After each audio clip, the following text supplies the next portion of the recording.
Joining us now, as he does each and every week, to talk about the latest in the markets and the economy is Dr. Michael Greiner, an assistant professor of management at Oakland University's School of Business Administration. Michael, thanks for being with us today.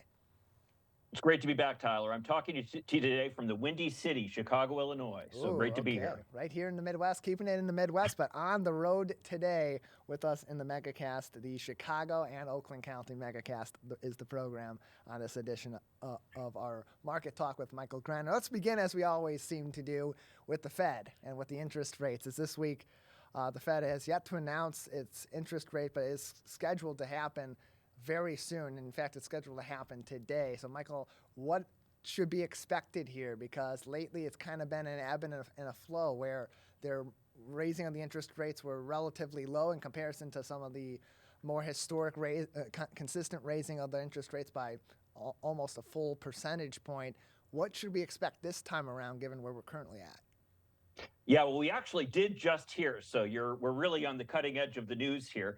And basically what rates have increased by is a 0.25%. So that's about the midpoint of what we've been seeing the last few months. You know, it's not as high as we'd seen some months. I mean, you may recall we saw 4 rate increases of 0.75 percentage point increase, which was really historic in the amount that they were increasing it. And they were just trying to get rates up at a very rapid pace then. Then they seemed to be slowing things down. There was a 0.5 percentage point increase. There was a 0.25 percentage point increase. And there was some sense that, oh, maybe things are finally slowing down. Then we got some strong economic data. You know, you may recall that we talked before about the fact that the jobs market is simply going gangbusters still. In fact, January was a historic month in its report. So we're just seeing a very, very active economy. And the way that you deal with inflation is by basically slowing down the economy a little bit. So the fact that it's been going so strongly has been making many, including the Fed chairman, Jerome Powell, seem to indicate that, oh, you know, it's probably likely that we're going to be seeing a 0.5 percentage point increase or more, and that we're going to see a kind of a speeding up of these interest rate increases. Well, there's an old saying that the Fed increases interest rates until something breaks. And in the last couple of weeks, as you know, we talked about it last week, something broke, and that is the banks. And basically, we saw 2 mid-sized banks, but still pretty major banks, fail. To give you an idea, the Silicon Valley Bank, one of them, has assets in excess of $209 billion. That's with a B. So we're not talking a small community bank here. We're talking a major bank. I think it's the 16th largest bank in the country. And then we also had the second largest or the third largest bank failure in history, being Signature Bank, also another good size, medium-sized bank. And there are other banks that are kind of right on the edge. There's, for example, PacWest Bank and First Republic, who basically are struggling and have been trying to keep their heads above water. Now, the concern is that as the Fed has increased interest rates so quickly, what they basically do then is make the assets that the banks have, things like the loan money that they loan out or bonds that they buy, things like that, they make them worth less money. And so as a result of that, suddenly they don't have enough money to protect the depositors, to make sure they have enough money on hand to be able to pay back the depositors when they want to come into the bank and get their money. So that's what prompts a run on the bank. It's exactly what we saw with Signature. It's exactly what we saw with Silicon Valley Bank, and what we've been trying to avoid with PacWest and with First Republic right now. So that's the concern that the Fed has been dealing with, is that I saw it characterized as that they're between a rock and a hard place right now, where on the one side, you've got inflation still pushing and kind of continuing to push up the inflation, while at the same time, you've also got the banking industry, which, because of these rapid rate increases, are suddenly finding themselves in kind of a tough situation where some pretty good-sized banks are finding themselves not really able to handle these big rate increases. So the irony, though, is that part of the frustration that the Fed has had, and in fact, Jay Powell, the Fed chair, has talked about this, is that because of the fact that there's still so much money washing around in our economy, that people want to invest somewhere, that in fact, even though the Fed has been increasing interest rates, at the same time, you saw mortgage rates go up, and then they started to go down again.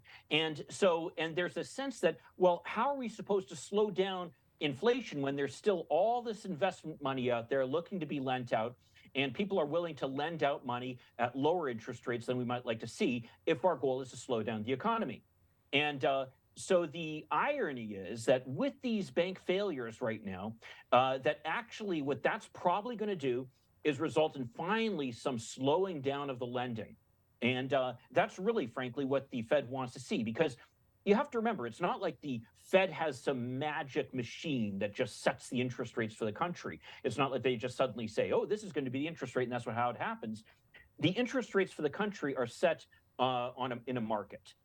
Where you've got certain borrowers, you've got certain lenders, and basically what they're doing is competing over a certain amount of money, and it follows the same supply and demand curve that we've seen so many times from Econ 101, where the more money you have, the less value it has, and the value that we place on money is its interest. So the fact that that now there's going to be this sense that, oh, we don't want to lend out so much. It's going to make the money that does get lent out more valuable. And it's going to drive up the interest rates that people are seeing on the markets even more. And there have been estimates from the low end, which Jay Powell said, of that this might be the equivalent of about a 0.25 percentage rate increase, just the banking crisis. And I've seen other estimates that have said that it might be as much as 1.5 increase in interest rates.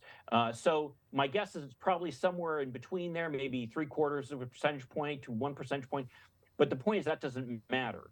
The point is that it's going to hopefully start to really slow down the economy and enable us to finally get inflation under control. So going back to the bank issue, because we know Silicon Valley Bank was mostly venture capital and big time investors that were those that were impacted by that failure and by those issues. But these other issues that are being had with banks at this time, from what you were explaining, it kind of sounds like that could be a good thing for combating inflation. So given that the banks are having a little bit of a problem right now, or in a bit of a mess, what does that ultimately mean for where we're at in this economy and trying to limit the impact of inflation or reduce the impact of inflation? Because if banks are struggling, that's obviously going to be a concern for regular people out in the economy, for consumers. But if it's helping the economy reduce inflation, potentially it's a benefit.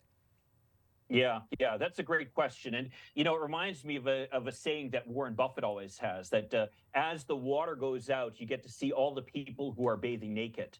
And what he's referring to there is the fact that as you start to get into some financial trouble, you start to see where there might be some banks, for example, that are not particularly well managed. And we saw this in Switzerland recently, where, for example, Credit Suisse for a long time has been under the gun because there's been this sense that it's a poorly managed bank, especially in contrast to its big competitor in Switzerland, UBS. Well, suddenly, because of the economic challenges right now, Credit Suisse finally essentially imploded. And the Swiss government stepped in and said, okay, here's what's going to happen. There's going to be this forced marriage between UBS and Credit Suisse, and UBS is basically going to absorb Credit Suisse. So, what you're seeing, I think, a lot of is kind of some of these weaker players being exposed for what they are and being cleaned out. Now, the irony is of this whole situation that Silicon Valley Bank, for example, despite their name, you would think that they engage in all these risky investments and that type of thing. But actually, they've been very conservative in their investments. In fact, some might say even too conservative, which may seem a crazy thing to say for a bank. But that's the problem, is that the interest rate that they were getting on their investments was incredibly low. So say if you're lending out money or getting bonds at, say, a 2% interest rate, well, that's profitable if interest rates are at zero or close to zero. However, suddenly when interest rates are at 5% or thereabouts, suddenly you're losing money on those. And the bank has to go to run around and try to essentially make up the difference. And that's where, for example, Silicon Valley Bank got into trouble. And similarly, you see the same thing with Signature Bank and some of these other banks. But I think you're right. I mean, and this is really actually something that Jerome Powell pointed to very directly, which is that finally we might be seeing something that will finally give us some relief on this inflation issue, because it's really been very frustrating, I think, for policymakers that inflation just has continued. Every time we think that we're starting to make some progress on it, suddenly we get more of these figures that show that this economy just is not slowing down. Now, you might say, oh, that's a great thing, because it means people are working, people are getting wage increases. That's all good. And the reality is that if the economy slows down a bit, there probably are going to be some more layoffs. We've seen some layoffs, for example, in the tech sector. But in the global scheme of things, that's still a very small amount of layoffs relative to the entire economy. And not enough really to impact the numbers. But we might start to see an increase a little bit in the unemployment rate. But that would be the type of thing that will finally start to slow down the economy, where we see interest rates start to slow down. And like anything else, though, there are two sides to every coin. Because on the one hand, you don't want to see people losing their jobs. That's a tragedy. And actually, there's been some research shown that people take their job losses as a much greater loss and hardship than inflation. But the problem is that inflation right now is being broadly felt by everybody. You go to the grocery store, you see inflation on a weekly basis every time you go there. And so people are very frustrated with it. And there's this real sense among policymakers that we've got to get that under control. That's got to be the priority. And they're hoping, I think, that finally, with this kind of balancing of maybe slowing down the interest rate increases, starting to see some pulling back on the lending from the banks, that we're finally going to see the slowing down of the economic activity that will allow us to get control of inflation. In addition to all this, we're joined by Michael Greiner, Assistant Professor of Management at Oakland University's School of Business Administration. On today's edition of the Megacast, you can always join us each and every Friday for our weekly market and economy talk right here on the program, as well as find all of our segments on demand on civiccentertv.com/megacast. This also impacts the housing market too, and we've seen over the course of the last several years that it's kind of gone back and forth between being a buyer's market and a seller's market, given the issues with the banks that also, I would presume, impact the housing market as well. We saw this month, home prices fell for the first time since the Great Recession 11 years ago. That's some pretty big news. What's going on in the housing market? What led to this scenario? Yeah, and that's a great question. And really what this points to, this is the clearest example that we can see of where the Fed's interest rate increase regime has really had its impact. Because the problem is that people think, oh, interest rates are going to be increased. Well, that's going to affect all lending. It's going to impact our credit cards. It's going to impact, say, business borrowing. But the reality is, for most businesses, they tend to borrow on a short-term basis. Usually want to pay back in a couple of years. And also, they are generally engaging in this borrowing because they've got certain investments that they need to make in their business that's going to help the business grow. So they're generally going to engage in most of that borrowing anyway. With cars, yes, it does have a slight impact. But as with credit cards, you have to remember, they're not borrowing that much money. So the interest rate, say, for example, on a credit card, the impact on that has been estimated to be, say, between $25 and $50 a month for the average consumer. Well, that's not really going to impact people's spending. But what is going to impact their spending is their mortgage payment. And that's one place that the interest rate increases have a big impact, because unlike borrowing, say, a couple $1,000s on a credit card or maybe $10,000 on a car, when you're borrowing, say, a couple $100,000 on a home, suddenly you're talking a big impact on the payment from these interest rate increases. So that's where we're seeing the interest rate increases having a big impact. And part of the problem that the Fed has is that the interest rate increases have been characterized as a blunt instrument. And I've also heard somebody call it that the Fed, it's like they're trying to control the economy. It's like somebody trying to control a kite, where you have limited control over how the kite is flying. And so, for example, right now, what we're seeing with the real estate market, because of the fact that people will enter into, say, leases over a year-long period, or that they will enter into purchase agreements where you'll agree to purchase the home and then won't close on it then for potentially even a couple months later, you don't see the actual statistics coming out of what's going on right now for several months. So the Fed is kind of, trying to estimate what's going on. And so what we're seeing now, actually, in terms of the slowdown in the real estate market, is likely a slowdown in the real estate market that dates back to as far back as December. So to say that this is just the start of it is probably an understatement. It's probably slowed down quite a bit since then. And I think that you could venture to say that part of the reason, at least, that you've actually seen over the last couple of months the mortgage rates go down a little bit is actually that the rate of purchasing of new homes has probably been slowing for a while anyway. So I think that this is where we're starting to see the real slowdown of the economy as a result of the interest rate increases, and it flows throughout the whole economy because you can imagine, if you're not selling new homes, then you're not paying for people who are going to be doing roofing, who are going to be putting in windows, who are going to be doing other kinds of construction. You're not going to be having this money flowing through the economy to realtors and mortgage brokers and that type of thing. So it has an effect that then kind of flows through the rest of the economy over time. And interestingly enough, I was just reading this morning an article in the Wall Street Journal that pointed out that it's not just residential housing that's been impacted by the interest rate increases, but also by the banking failures. As it turns out, commercial real estate relies very, very heavily on these regional banks, the size of Silicon Valley Bank, Signature Bank, First Republic, that type of bank, who are the banks that have really been hurt in this recent crisis. And it's likely, again, that they're going to start slowing down on their lending, which then will flow into commercial real estate. And as we know, we've already seen slowdowns in commercial real estate because unlike the housing market, which kind of bounced back very quickly as a result of the COVID recession, with people not going into the cities so much to work on their jobs and more working from home, what that's resulted in is a slowdown in the commercial real estate market. So there's a sense that market is actually going to slow down even faster than the residential one.